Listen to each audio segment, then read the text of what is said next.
up and so there we go. Yeah, You look good. excellent. Thank you. Life here, not on the road, agrees with me. So yeah. I went out and ran 5K this morning, so Oh my word. you have to stay with it. I've been running for 47 years, so. Oh my goodness gracious. I'm putting on my video so that you're not talking to a black hole. And so how did we do? Did we do well? Did we come in first? Did we? No. This was just me out trying to get ready to run the big one. So. Oh, is that the is- one I've been seeing the commercial about? It's October or something. Yeah, there's one then. I'm looking forward to the international run again.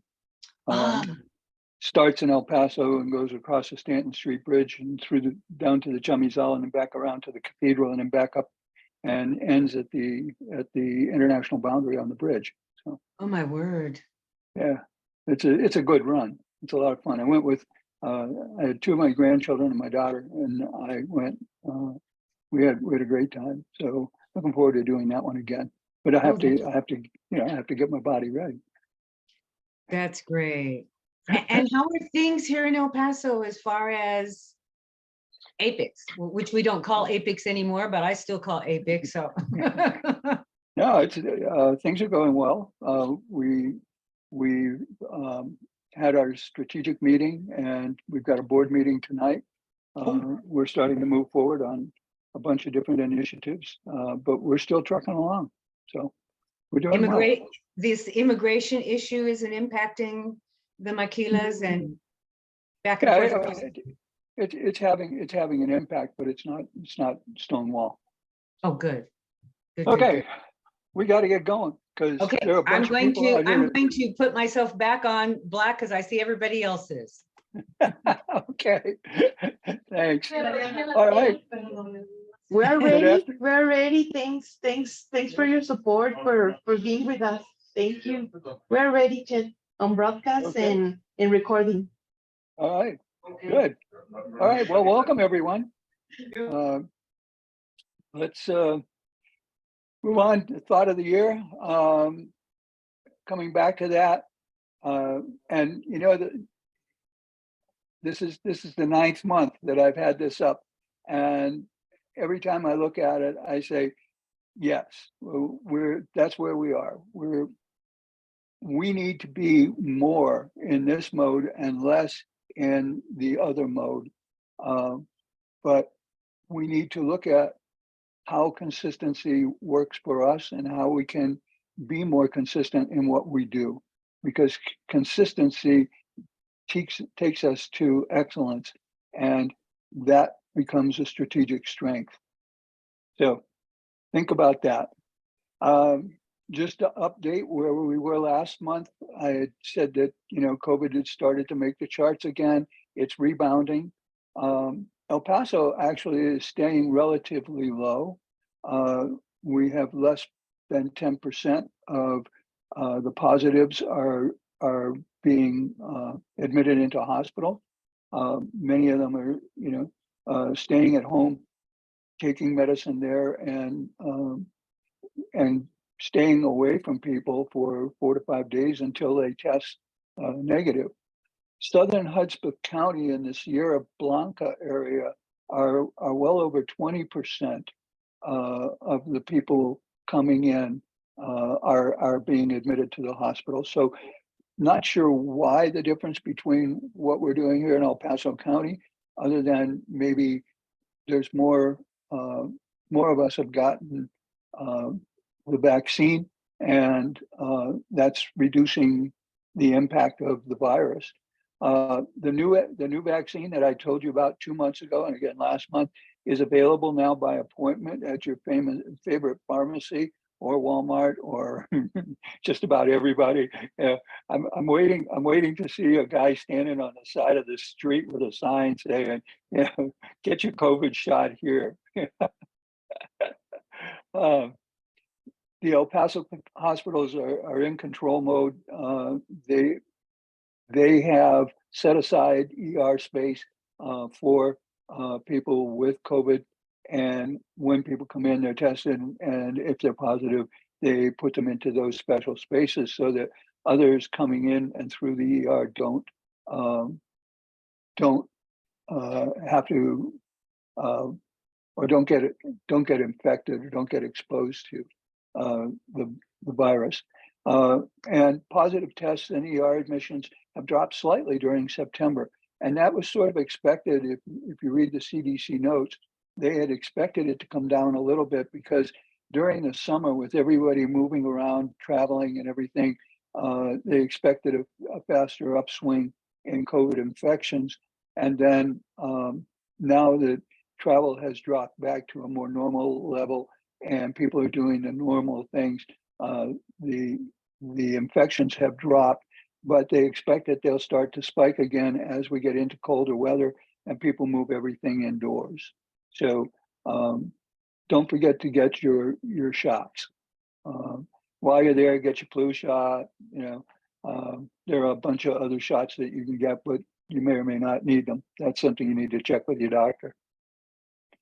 Okay, so picking up from where we left off last time, you'll remember that we talked about what do we do next, and we counted the 10 part numbers, we found errors, we collected the data, we sorted, we defined the root causes, and so then what do we do to fix the process, and which process do we fix first?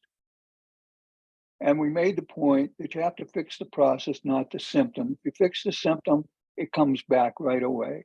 If you fix the problem, it's a root cause, it does away with the problem and you don't have to solve it again, as long as you have controls in place to make sure what you did to fix it stays in place. We talked about flow charts last time, the order of activities and how to get things sort of, this is what we're doing kind of structure so that we know how the process is supposed to work and what the procedure says, and then how do we actually do that.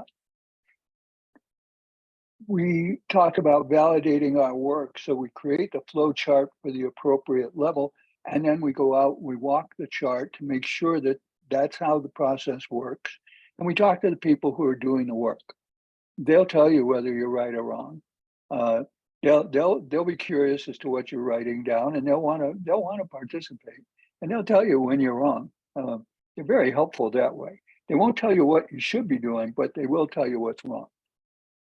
Well, some people will tell you what you should be doing too, but you may not want to pay attention. Anyway, check with every shift because it may change shift to shift.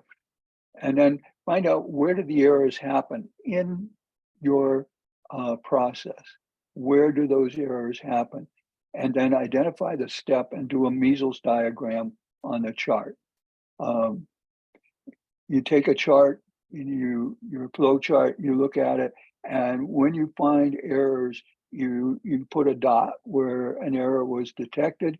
And by doing that, you know that the error happened before you see the dot. The dot was found, or the dot shows that that's where they found the error, but the error probably happened earlier in the process. So you don't need to look downstream to find where it happened. You just look upstream. And we talked to the people and we got a ton of ideas. We're out here drinking from a fire hose. People are telling us, and we're getting a lot of detail, and we start to drown in the detail. And so then the question for today is, how do we turn this into usable data?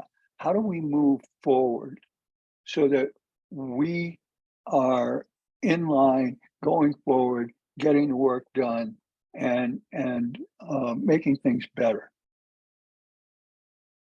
And the answer to that is a mind map.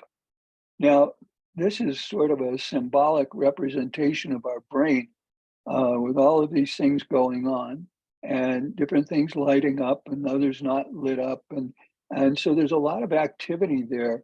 It's sort of like a beehive, but not as organized as a beehive. And so all of these ideas are in your head and they're bouncing around and, you know, creating anxiety. And you're going, well, what do we do? How do we fix this? And the answer is mind map. And so what's the central issue? What is it we want to accomplish? And so I call this making sense. I need to make sense of all of this stuff that I've found, that I've created, that's come at me. And I have an issue because I can't grasp it. I've got a lot of different details. I can find things that I think are strings that are going to take me where I want to go, and I find that they don't. And so I need to make sense of this. So I start with the concept. The central issue here is to make sense. And this is where you start with a mind map. You take a blank piece of paper, not a lined piece of paper, a blank piece of paper, and you draw a little shape on it. Doesn't have to be oval. I like ovals. And you put the central issue in the center. Makes sense. So then you identify your ideas or your tasks. You come up, you look at your notes and you go, this could be one of those things, and you write that down, and another, and you put them in little blocks. Now, I like to do this. If I'm going to do this on paper, I do this with Post-it notes. Why? Because I can change my mind. Because I may find something, idea 1 may not take me where I want to go. Idea 7 may take me where I want to go, but I don't know. And so I put it on Post-it notes, and then I put the Post-it notes on my sheet of paper. So I have them all listed out here. I could have gone bigger, okay, but I got tired of hitting copy and paste and all of that. And so I said, all right, I'll leave it at 7. That's how we got to 7. There's no scientific notation here. There's no underlying window that says, it's got to be 7. No, Chet got tired, so it went to 7. So you've got your ideas and you put them on your Post-it notes. And then you say, okay, so how do these things work? Do they fit together, or do they not fit together? So let's sort of arrange them. And so, you sort of group 1, 2, 3, and 4 is maybe, but not quite. 5, yeah, and 6 is way out there somewhere, and 7 is by itself, I think. But we arrange them. We take those Post-it notes and we arrange them so that they give us. We feel it seems like there's a sense there that there's some order to this. And so we've arranged them. And then we connect them. What does idea 1 talk about? And how does it link to idea 2 and to idea 3? And can we make a link between 2 and 3? Would they support each other, or would they negate each other? So we have this conversation with ourselves and with our ideas. Idea 4 is just sitting out there. It's not related to anything else, but we want to keep it in mind because it may be part of an answer somewhere. So we look at 5, and 5 takes us to 6, and 7 feeds into 6, and it feeds into 5. And we say, okay, there's a synthesis that goes on in that node between 5, 6, and 7. And we're not sure if we get that same thing in 1, 2, and 3. 2 may go off to something else, 3 may go off to something else. So now we can start developing the story and expanding on it and seeing where does it take us and where are we going to go with this. Now, again, you're doing all of this with Post-it notes. Now, if you want to get fancy, you can use different colored Post-it notes. 5, 6, and 7 are all sort of congruent, and they look like they've got some structure there. You make them one color. 4, you make it a totally different color. 1, 2, and 3, maybe not, maybe 1 and 2, and then you make one have 2 colors, the color for 2 and the color for 3. Or you just say, I'm going to use blue, and you use blue for everything. I find that color helps me. It keeps me a little bit more aligned, but if I have too much color, I get lost in the color. So I'll show you some of the other stuff that I've done, and perhaps that will give you a better idea of what I'm talking about here. But however it works for you, so that this is yours. You're doing this for you to try and get some sense out of a bunch of different data. And so that's the whole story. Is mind mapping that simple? Yep, it can be, or it can be pretty complex. But start simple. Start, work with it and see, do I like this tool? Is it a tool that I can get comfortable with? First time I was exposed to mind mapping, an old friend of mine, Chuck Nelson, taught me about mind mapping. And I said, that can't be all there is. And he looked at me and he said, yeah, that's all there is. So yes, that's all there is. Don't worry, okay? Don't worry about it, what it looks like or anything else. Just make sure you use plain paper. If you use lined paper, it will make you think in lines.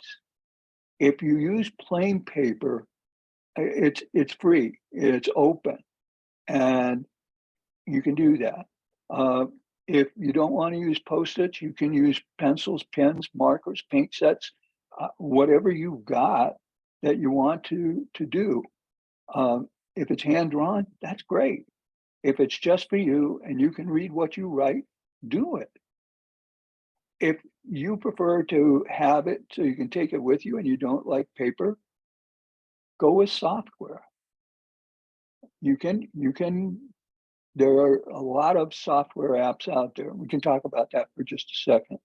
But you'll see, down here in the lower right corner, you've got a mind map with the central idea, the concept, and different concepts, 1, 2, 3, 4, 5, 6. You see, they didn't have 7.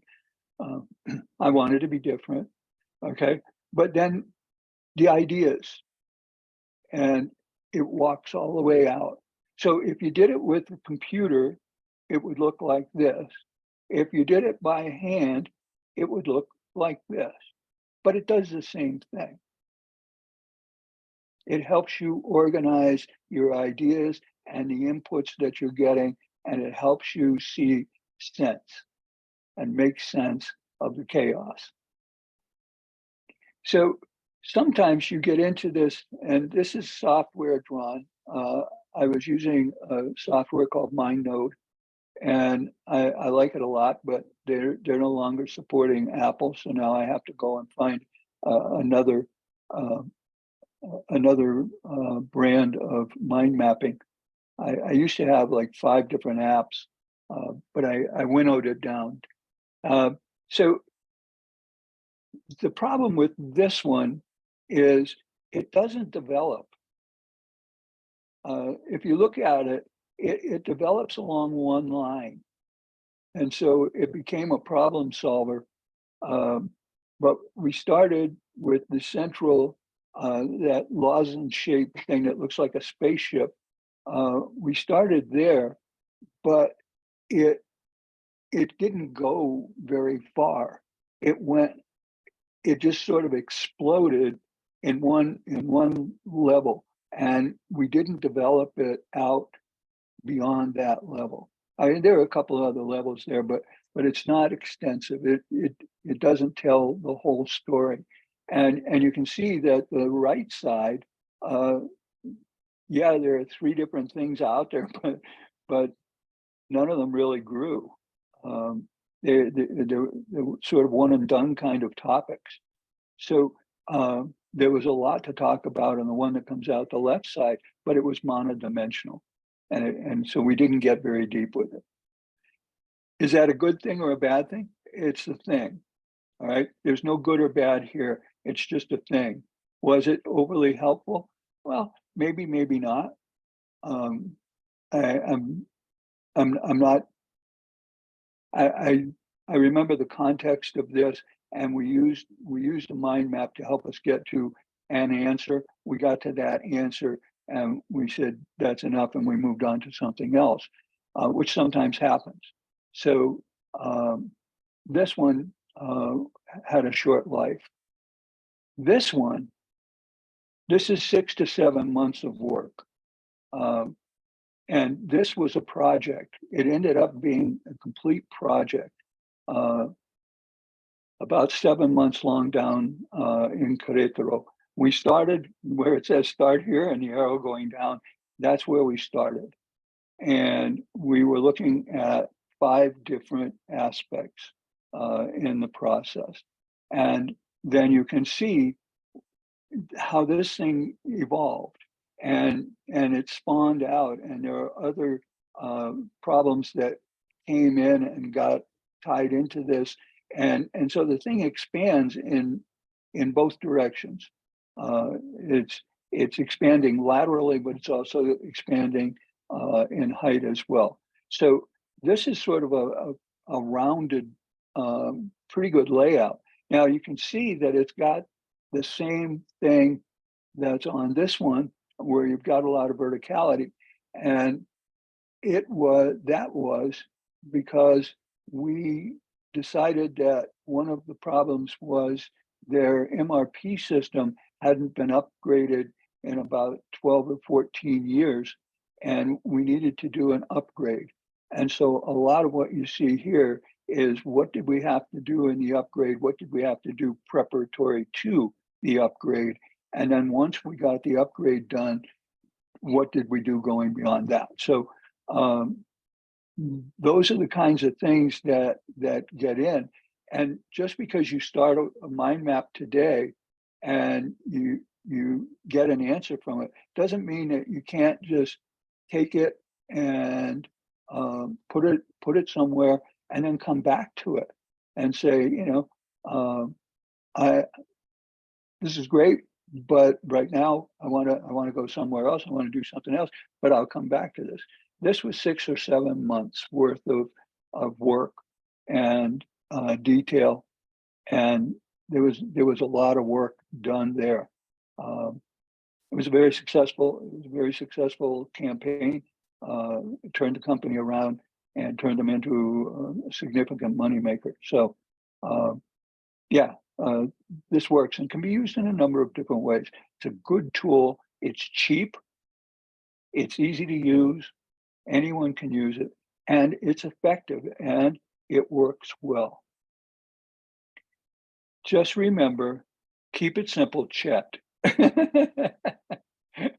I refuse to use the old word, okay? And then thank you, Deanna. She came up with keep it super simple.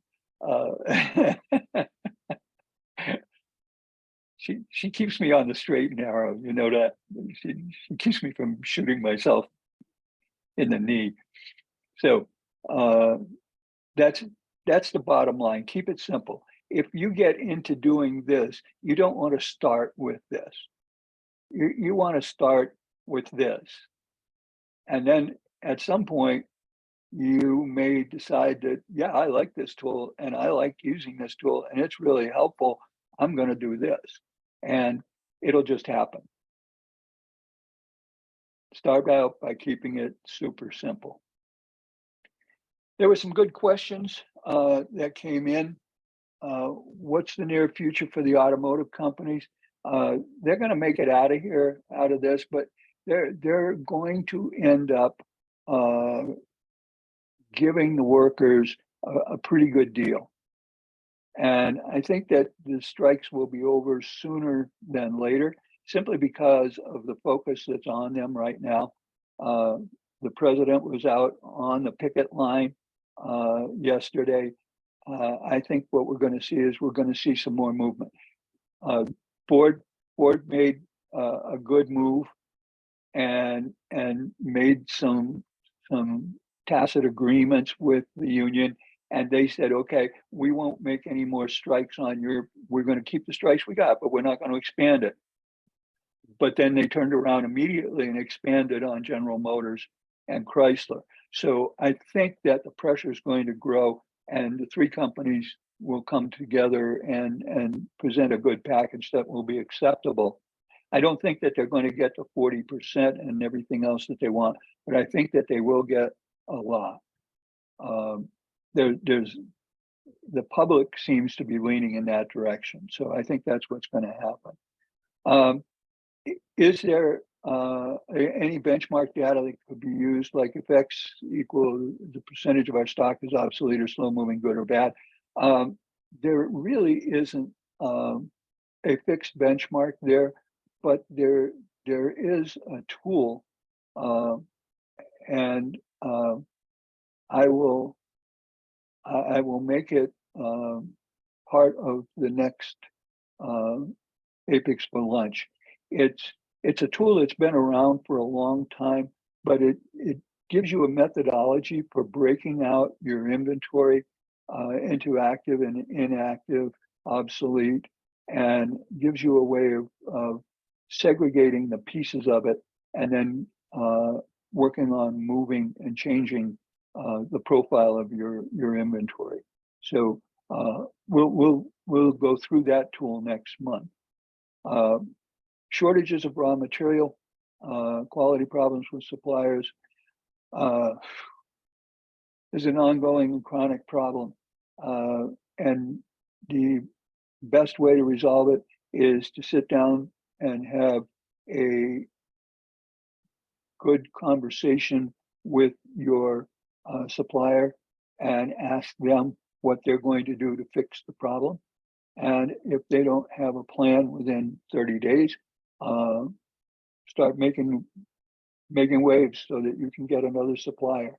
And if you can't get away from that supplier, then push it up the rope and get your boss involved, get his or her boss involved, and so on until you get to the corporate people and have them turn to the supplier and say, you want to keep the contract, you need to do what you're supposed to be doing.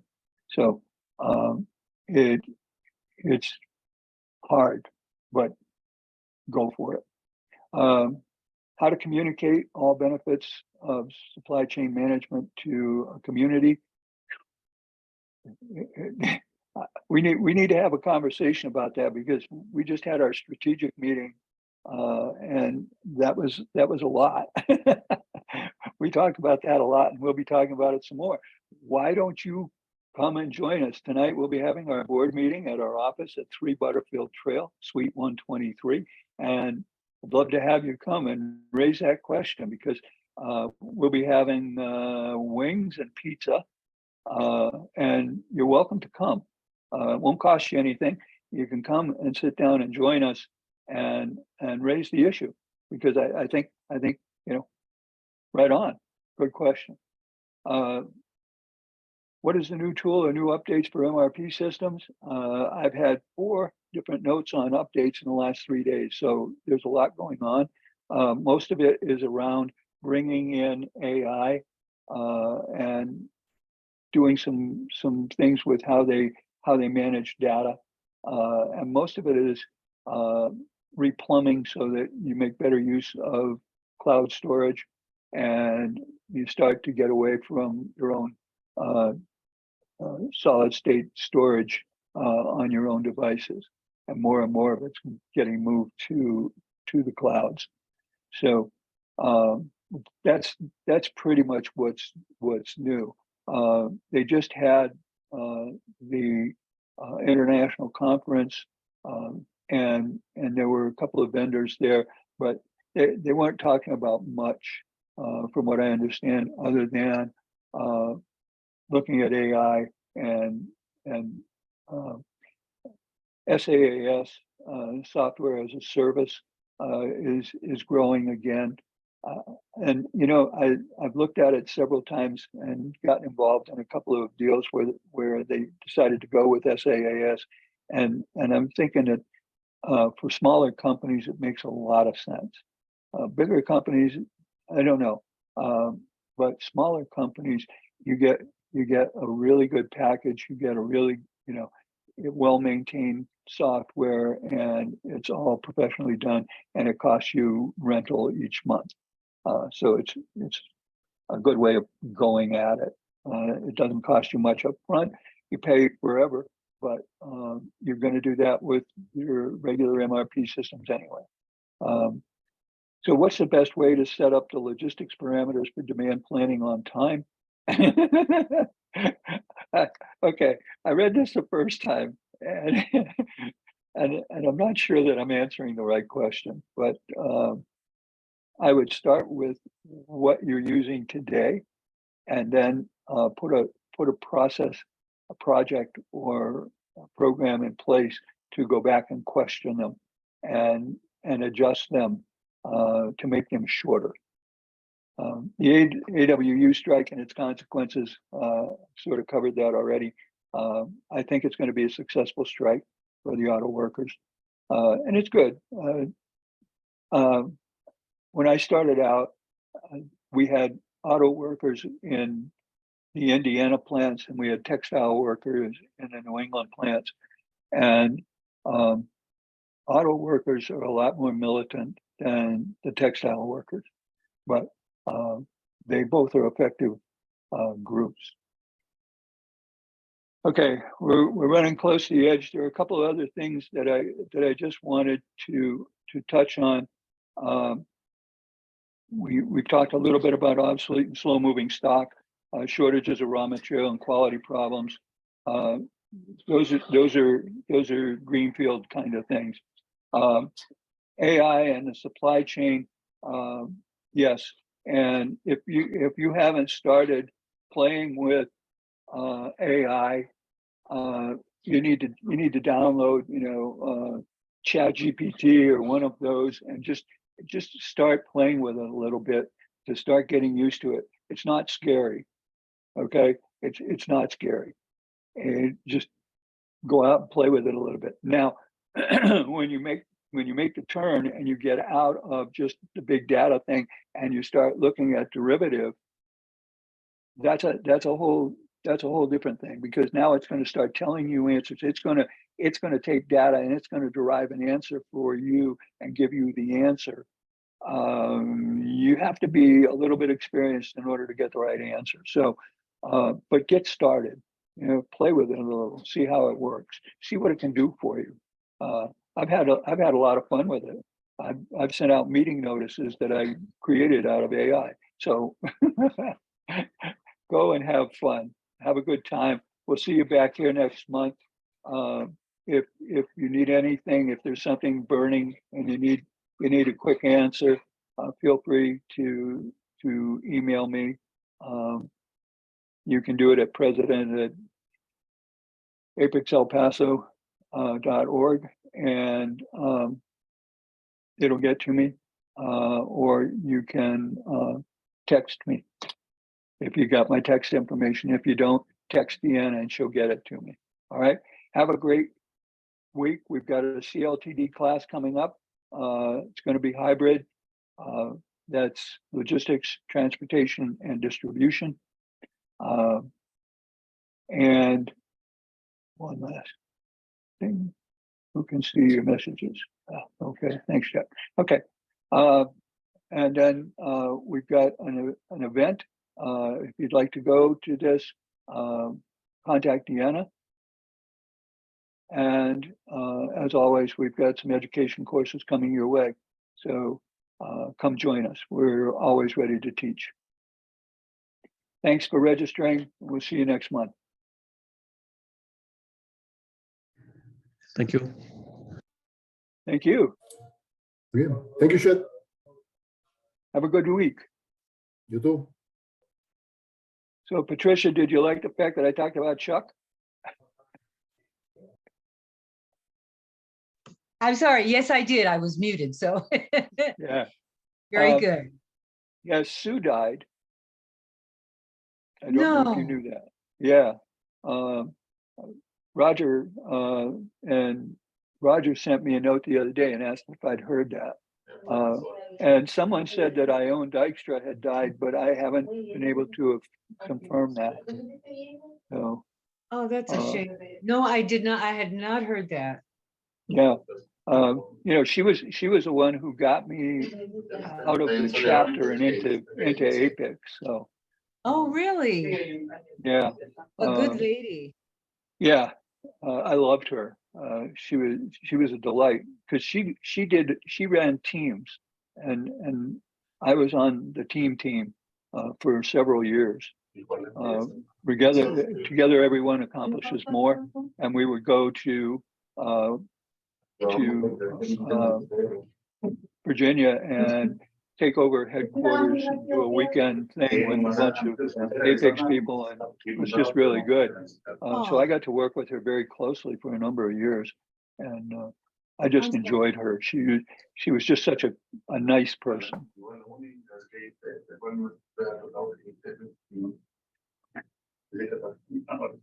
She was disconnected. Yep, I saw her hit the button. So she can contact me. All right, thanks, Deanna.